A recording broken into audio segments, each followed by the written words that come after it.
What's good? It's your boy Jay, that's me. We're going to discuss and dive into TNA Impact from January the 30th, 2025, an okay show for the most part. So TNA continues to re-sign talent. They have re-signed AJ Francis, nobody cares, and Frankie Kazarian, nobody cares. Hopefully they'll bring in some fresh faces. Hopefully we'll see some of them appear at their next TNA Plus event, which I believe is in February, like the middle part of February. So hopefully we'll get some new faces by that time frame. All right, so we kick the show off with Nic Nemeth. So he comes out, he gets on the mic, he says that he lost the TNA World Championship at Genesis, and he says Joe Hendry is the new world champion. Nic Nemeth says this is not some sob story.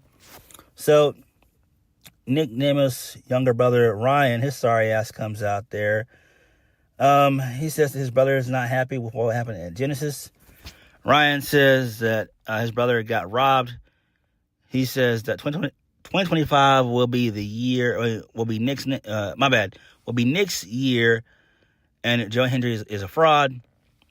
So Nic Nemeth stops him in his tracks and says that Joe Hendry earned it. So First Class, they come out, which is AJ Francis and Casey Navarra. They come out. So AJ Francis says Nic Nemeth doesn't deserve to go after the title because he lost to Joe Hendry. To that bum Joe Hendry. AJ Francis also says that to think back to 2024 at Final Resolution, Nic Nemeth versus AJ Francis, which was awful. That was pathetic. That was an embarrassment to the highest degree. He says he smashed that performance, which is why TNA smartened up and gave him the most lucrative deal in TNA history. He says that he's sick and tired of all the old timers taking the spotlight from the TNA AJ Francis era. So Nic Nemeth says that he's interrupting them. Ryan says that they'll face both of them. So Santino Marella comes out and he makes the match official. It's going to be First Class versus the Nemeth brothers, Ryan and Nic Nemeth. Not a good way to start off the show, in my opinion. I felt like we didn't need to have these interruptions, but it seems like every promotion does this, whether it be WWE, AEW, or TNA. All three promotions do this. It's not good. I hate that.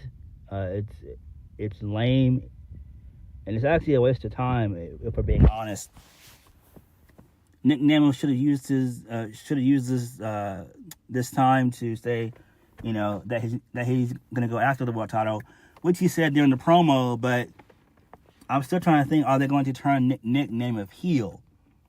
Because he's still a babyface. His brother is a heel, but he's more like a chicken shit heel. But he really has go away heat, meaning people want him to go away from the industry, and I 1000% agree with them because Nic Nemeth, he sucks. He should do like an office job or something like that.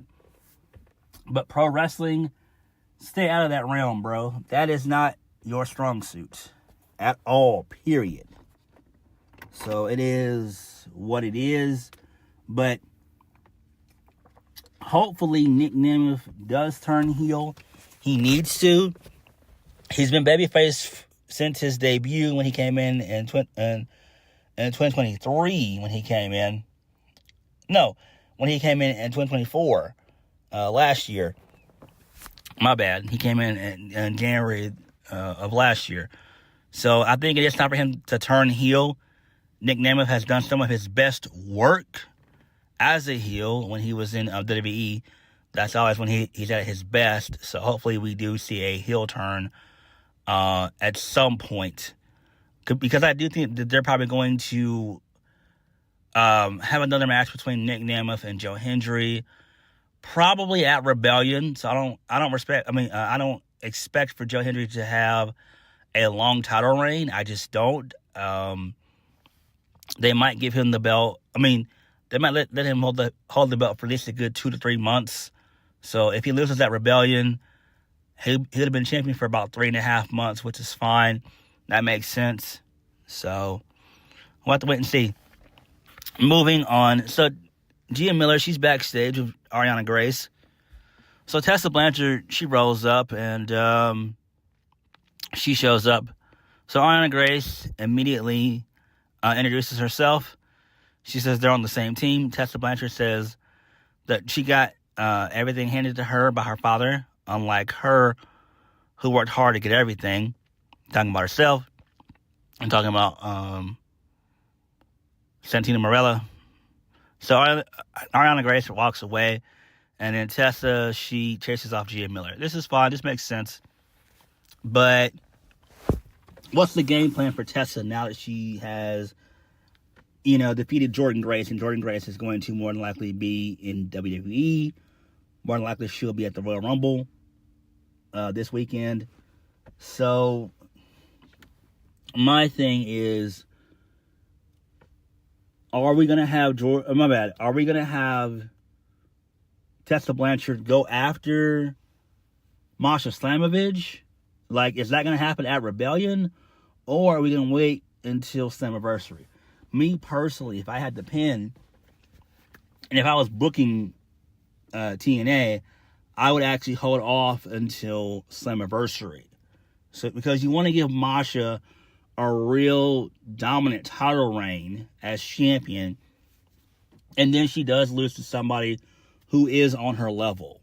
And I think that Tessa Blanchard is the only female, the only knockout in all of TNA that is on the level of Masha Slamovich. So we'll have to wait and see how that's going to all play out. But I do think that that's the game plan. It's going to be Tessa Blanchard being the one to take the title off of Masha Slamovich, and the two of them feud over that. I would start that feud at Slammiversary and end it at Bound for Glory, honestly. So we'll have to wait and see. Moving on, Xia Brookside, she's backstage, so she finds Cora Jade backstage. Cora Jade says she needs to talk to Masha Slamovich, and she's not Masha. She kind of brushes her off, that being Xia Brookside. So Xia says that her dad helped train her, that being Cora Jade. And then Cora Jade pushed Xia Brookside, and then security got involved before a brawl broke out. All right, that's fun.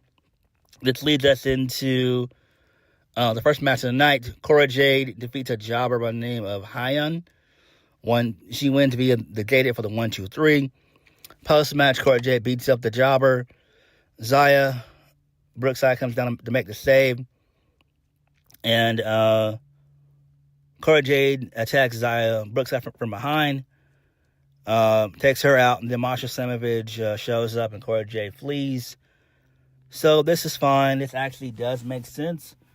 We're probably going to see Cora Jade versus Masha Slamovich at either, I want to say, Vengeance Day, or maybe we do it at on a TNA Plus event, because they're having one in February. So I think that's what's going to happen. That's what's going to happen if we're being honest. Well, if I'm being honest, that's what's going to happen. So that makes the most sense. Is Cora Jade going to win? No, she's not. But Masha Slamovich is going to beat the absolute fuck out of Cora Jade. Cora Jade is going to be sore as shit when she's done with Masha Slamovich. Masha Slamovich is going to beat the brakes off of Cora Jade. Goodness gracious. Moving on.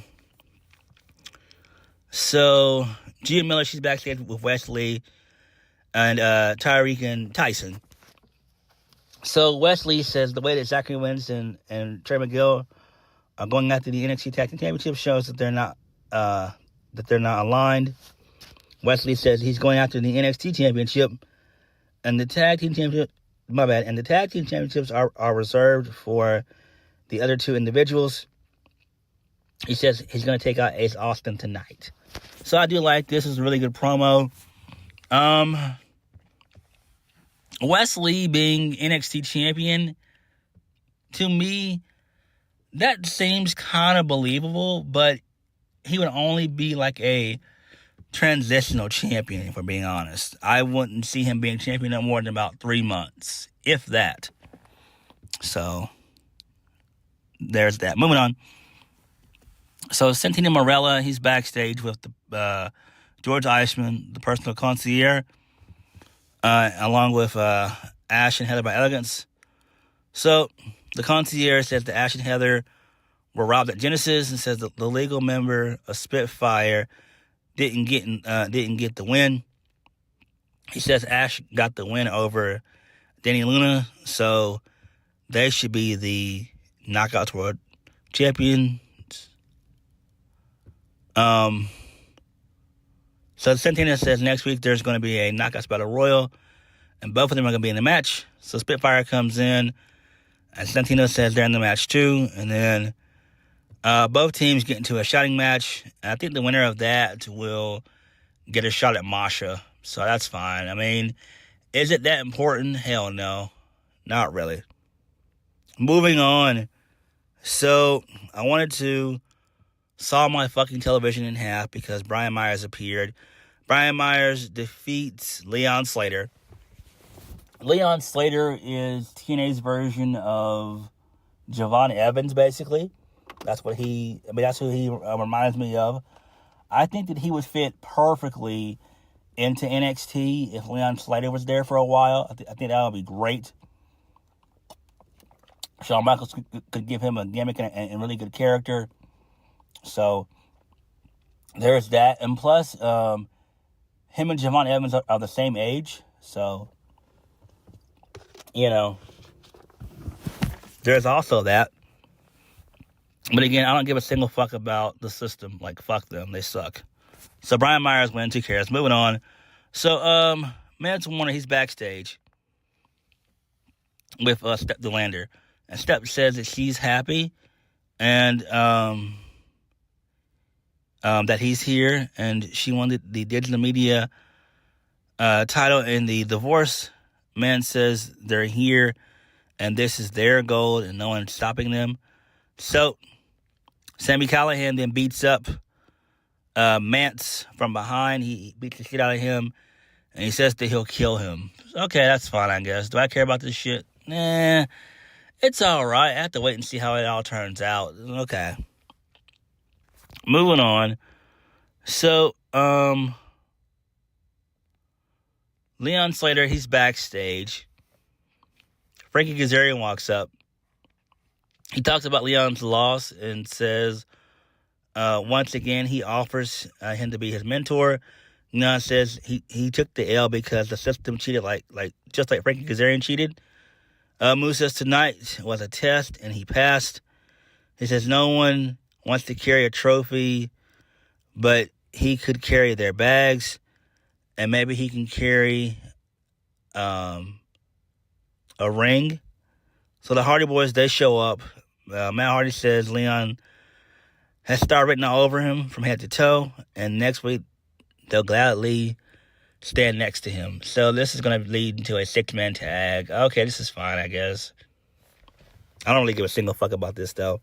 Not because of Leon Slater and the Hardys, but because of the lame-ass system. Moving right along. So, Sami Callihan and Mance Warner, they're still brawling backstage. So, Sami throws him into the ring. He gets a steel chair and a bat. Sami smashes, Sami smashes Mance in the back with a steel chair. And, Sami sits the chair up over Mance's head. He looks to hit him with the baseball bat. So Steph DeLander walks out, and she distracts Sami, and then this allows for Mance to attack Sami with the Digital Media Championship, and that was it. Okay, that's fine, I guess. And Step the Lander and Mance and Warner, they kiss. All right. Am I excited about any of this? No, not really. Moving on. So Steve Maclin, he's backstage. He talks to Eric Young. Eric Young tells Steve Maclin to trust him. And Maclin says he trusts him, but he knows what Josh Alexander is going to do, and he's not going to stick around for it. And then he tells Eric Young to be safe and good luck. All right, that's fine. Do I give a shit? No. Moving on. Mustafa Ali defeats Laredo Kid. He wins via the 450 splash. Laredo Kid should be in NXT, like for real. He is really good. I like him. It's just TNA doesn't give a single fuck about him. Moving on. So Mustafa Ali, he's backstage. He says that they start off this campaign right with a victory. He says they love Mustafa Ali, and this campaign is going to continue. So Santana walks up, and he says that they got a problem, and he says they could just go out there and throw hands. Mustafa Ali said he just had a grueling match, but he has a supporter who's always ready. Speaking of Matt Cardona, and then that was it. All right, that's fine. Do I care about this? No. Moving on. So the Northern Armory versus Josh Alexander and Eric Young. The match was thrown out. Eric Young turned on Josh Alexander like I predicted. We all knew Eric Young was gonna turn heel. It's common sense. So they beat the shit out of Josh Alexander, and Eric Young power drives Josh Alexander, and that was it. This is fine, I guess. Do I care about Eric Young? No, not at all. But he has done some of his best work as a heel, and I think, that's what suits him best. Because he really hasn't been heel in about a good year and a half, basically. I would say against 2022, I guess, was the last time he was a heel. So, there's that. Moving on, Wes Lee defeats Ace Austin in a match that was pretty solid. Wes Lee wins via the help of Tyriek and Tyson getting involved. Ace Austin fought valiantly, but he succumbed to the numbers, and this allowed for Wes Lee to hit the cardiac kick for the 1-2-3.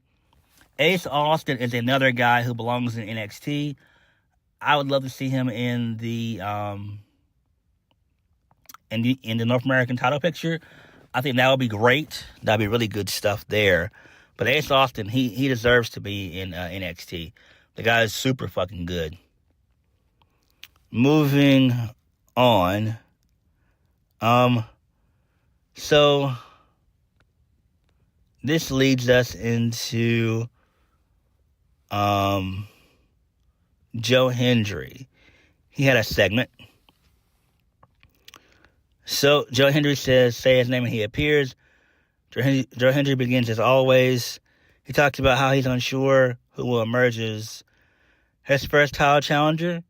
In the meanwhile, next week, he's going to perform a concert, and he'll tell us, he tells us that we'll be treated to a form of entertainment like no other. I like that. Really good stuff there. I forgot to mention, TNA, they're going to be at Full Sail sometime in February. I believe it's like February, like the week of WrestleMania, they're going to do a show in Full Sail. That's fucking great. That kicks major ass right there. I love that shit. That is great. I am happy for them for that. I would love for TNA to do shows there. If they could just do all of their live shows there moving forward, like, their budget should allow them to actually go live every single week. Because you don't have to have like a massive budget to go live. I mean, it's not like they're doing the main roster type of stuff. They're doing like NXT type of stuff. So they should be able to still have a pretty okay budget to go live every week. And hopefully they do get that budget. It increases when they get a better TV deal, which I'm hoping that it'll be this year. If not this year, damn sure next year. So there's that. But that should be cool. Moving on, main event of the evening. The Nemeth brothers, Ryan and Nic Nemeth, they defeat First Class, AJ Francis, and Casey Navarro. So towards the end of the match, Nick, he hit the danger zone, and then Ryan then attacked himself in and pinned. I believe it was Casey Navarro who ate the pin, and then that was it. So, like, who cares? I don't give a shit about any of this. The show was okay for the most part. It was okay. Eric Young turning heel, that was a no-brainer. They're slowly turning Nic Nemeth heel as well. I think he needs it. Again, he's done some of his best work as a heel. The NXT TNA crossover integration is still good. I still like that. So hopefully we see the Razcals pop up again. I love to see Ace Austin pop up again as well. To pop up on NXT. I would really love for the Hardys to pop up on NXT. That would be great. That pop that they would get would be tremendous. It would be really good. So all in all, TNA was all right for the most part. But what did you guys think? Like, comment, subscribe. Peace.